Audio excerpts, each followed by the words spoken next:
Tere juhendaja, kas nüüd on hea hetk tagasiside jaoks? Tere Mati, rõõm sind näha. Tule edasi.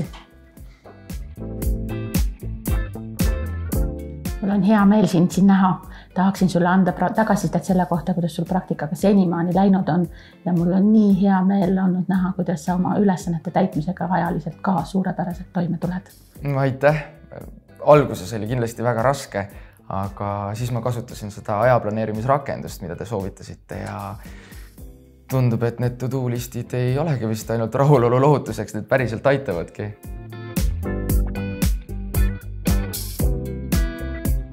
Ülesannetega on sul tõesti hästi läinud, aga ma olen märganud, et sul on pisikesi probleeme aja planeerimisega ja ülesannete prioriteetide seadmisega.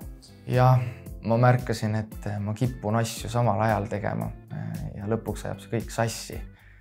Kuidas ma saaksin seda muuta?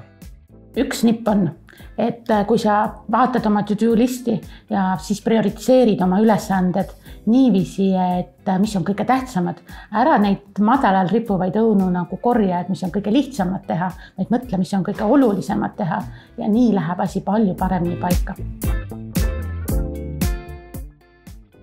Aitäh, ma kindlasti võtan seda kuulda ja soov areneda ja õppida on mul suur, nii et ma luban, et järgmine kord projekt hiljaks ei jää.